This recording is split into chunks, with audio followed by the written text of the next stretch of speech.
Pues ya estamos de regreso y continuamos con nuestra tertulia de economía. A ver, bueno, que estamos en ascuas. Sí, porque tengo... a ver, enseguida retomamos el tema del rescate, que es muy importante, pero antes, como hemos escuchado esto que ha ocurrido con los mineros que han cortado carreteras... Ya sabía yo que iba a entrar usted. No sé si eran 3 o 4 policías, han resultado heridas también, 3 periodistas...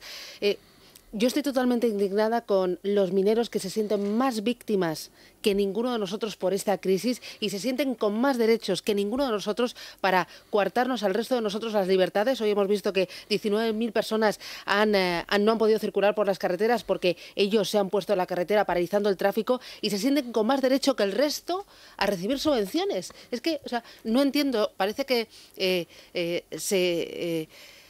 cogen la bandera de revolucionarios, tienen como un espíritu como más romántico y tienen más derechos que el resto de los españoles y lo están pasando peor que el resto. A mí me parece totalmente indignado que lleven así 19 días. O sea, me parece que es una auténtica vergüenza. Y luego, con el tema del rescate, mientras que lo que importa es Europa, el rescate, la ayuda que vamos a recibir, cuánto nos van a dar, a cambio de qué, si España tiene capacidad para devolver el dinero. Aquí en España, fíjese cómo son nuestros políticos, se enredan en el tema de si es rescate, no es rescate. Es que esto me recuerda a la época de José Luis Rodríguez Zapatero de si es crecimiento, es recesión, crisis, no es recesión, no hay crisis. Son brotes verdes, no son brotes verdes. Es que llámalo como quieras, pero al final España es incapaz de... no tenemos crédito por parte de los inversores internacionales y entonces necesitamos generar confianza y nosotros mismos no podemos y Europa nos la tiene que dar a través de regar a nuestro sistema financiero o darnos más crédito. No hay más opción y tenemos ese debate R de rescate que somos incapaces de pronunciar y el otro debate Almunia. Si es desleal, torpedea al gobierno, pues mire, yo creo que es normal que Almunia, como comisario europeo de la competencia, piense en Europa, pero por otra parte creo que tendría que ser más prudente con todo tipo de declaraciones y no torpedear claramente a España. Es que además... Pero el debate tan superfluo y tan... es que me parece que... Es que además hay otra costumbre que es, en fin, es una norma consuetudinaria, y es que los comisarios no hablan de su país. Es decir, ni para bien ni para mal. Es decir, ya llega otro, que es el que en un momento determinado, pues siendo alemán, les dice a los italianos a ver si ustedes se espabilan, o siendo holandés, les dice a los portugueses a ver si lo hacemos mejor. Y esa es una norma aceptada y todo el mundo lo entiende, por otro lado, porque claro, es delicado poner mal a tu país, o a lo mejor pasarte de benévolo a la hora de juzgar a tu país, menos Joaquín Almunia. Que yo siempre me ha parecido un hombre de no muchas luces, tengo que reconocerlo.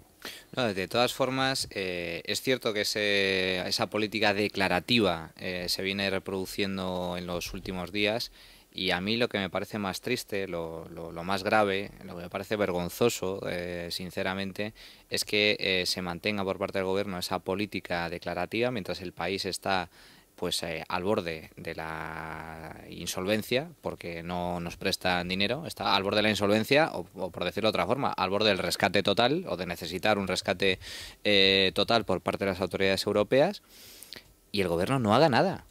Es que llevamos 2 semanas en donde el Consejo de Ministros no ha aprobado absolutamente nada sustancial.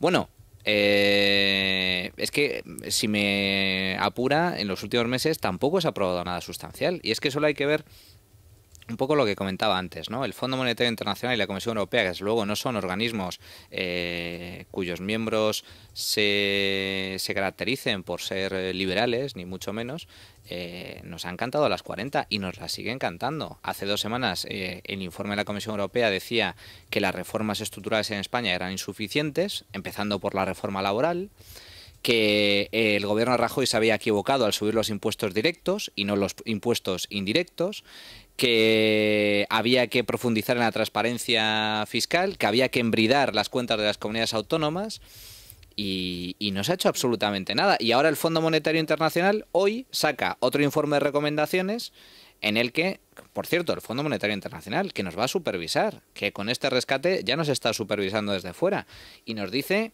que la reforma del mercado laboral hay que profundizarla, que hay que subir el IVA, que hay que eliminar la deducción por impuesto por la compra de vivienda, que hay que separar los bancos viables de los que no lo son, y que por lo tanto no se va a rescatar aquí a todas las entidades independientemente del agujero, que habrá bancos que habrá que liquidar.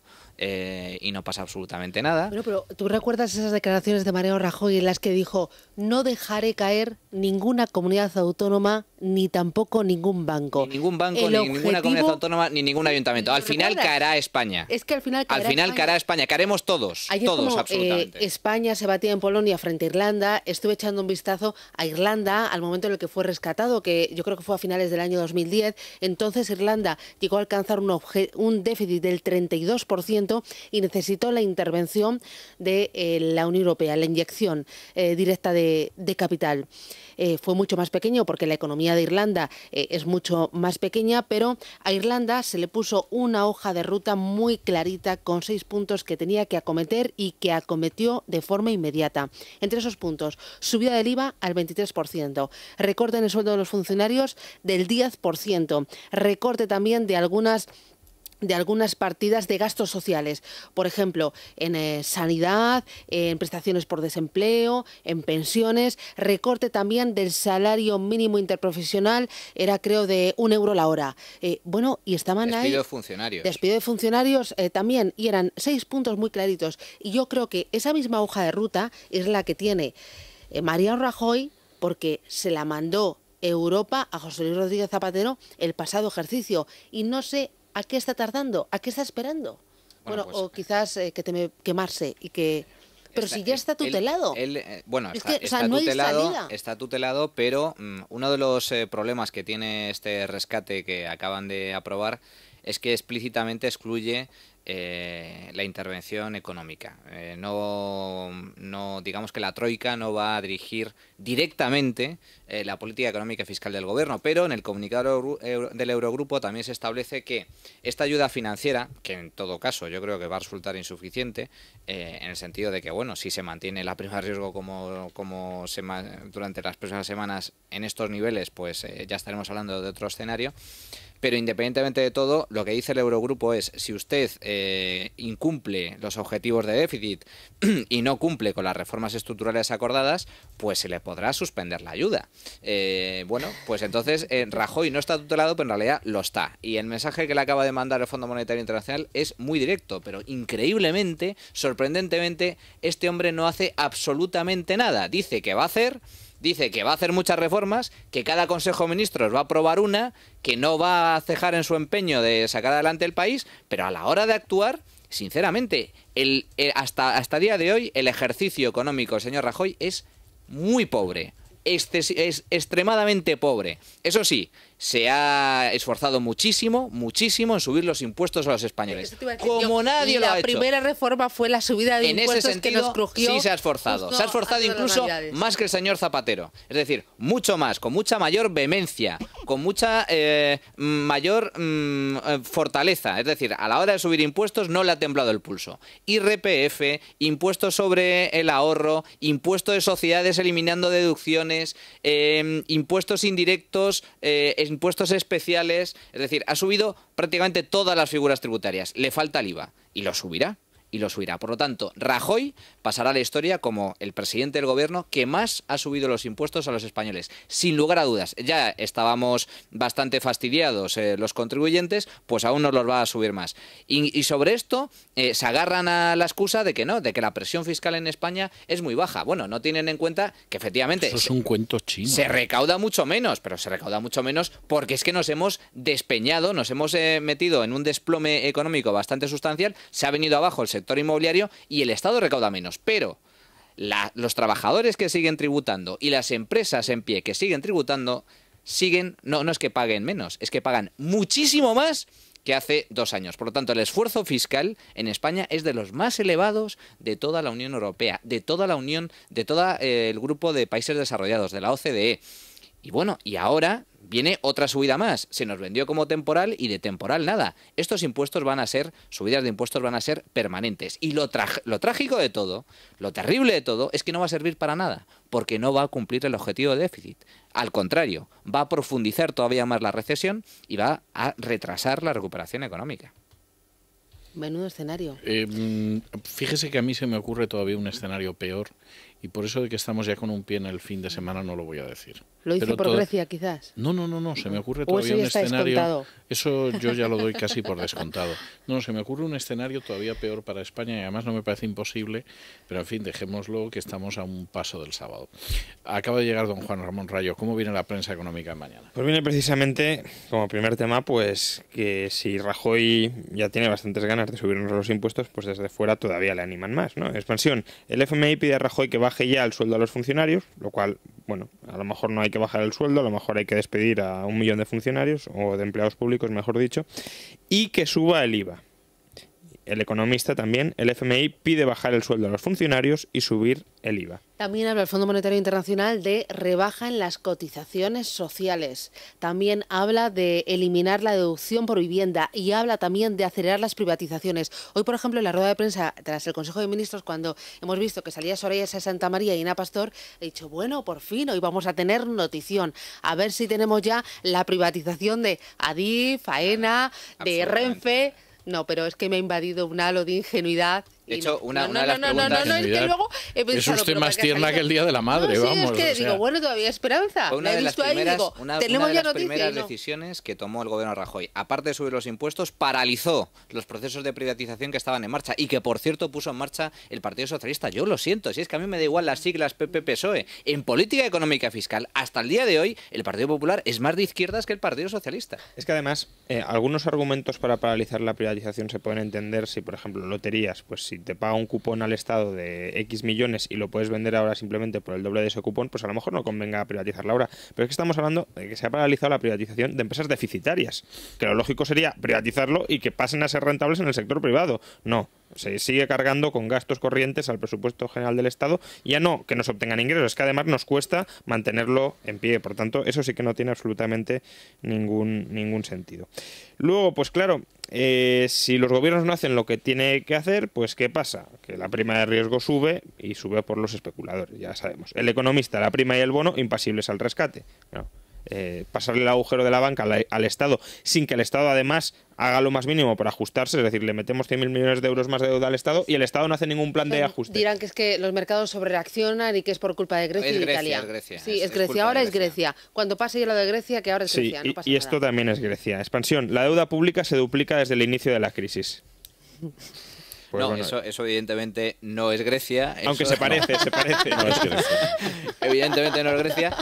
Por cierto, el dato... Parece un Sirtaki, pero no es Grecia. El dato es preocupante porque España ha sufrido uno de los mayores deterioros fiscales de todos los países del mundo. Es decir, difícilmente comparable con ningún otro. Es decir, contábamos con al principio de la crisis, en el año 2007, la deuda pública con respecto al PIB era del 34-35%, y ahora estamos en el 70 y pico. Y este año todo indica que vamos a acabar en el 90. En el 90 digo ¿por qué? Porque el gobierno preveía que cerraríamos 2012 en el 80%, pero claro, si nos prestan 100.000 millones de euros, esos 100.000 van a deuda pública. Claro. 90% del PIB. A día de hoy, la deuda pública española es la más alta, la más elevada desde 1913. Nunca antes habíamos tenido un nivel de deuda pública con respecto al PIB tan alta como en estos momentos. Bueno, normal, luego será Grecia, evidentemente, pero es normal que ante estos datos la prima de riesgo pues esté. Cada vez comprendo más por qué Gabriel Calzada se fue esta semana a vivir a Guatemala, ¿eh? O sea, que lo comprendí hace tiempo. No me cuesta entenderlo. ¿Y qué sucede? Claro, si no nos quieren comprar la deuda y los políticos no hacen nada para volver ese producto financiero más atractivo para los inversores, pues ¿qué les queda a los políticos? Pedir más monetizaciones de deuda pública para que el Banco Central Europeo oculte nuestras propias vergüenzas. Y Mario Draghi, pues parece que de momento a los gobiernos no tiene mucho interés en prestarles, pero a los bancos sí. 5 días, Draghi garantiza liquidez a los bancos solventes, y expansión, Draghi pide a los gobiernos más poder para apoyar a los bancos. Lo que pasa es que, recordemos, apoyar a los bancos no significa, afortunadamente, que los bancos se vayan a meter a comprar deuda pública subprime de países deficitarios y de países sobreendeudados, porque recordemos que en febrero se inyectó 1 billón de euros en la economía, y luego de ese importe habrá afluido a la deuda pública, pues no lo sé, 50.000, 60.000, 70.000 millones, es decir, prácticamente nada.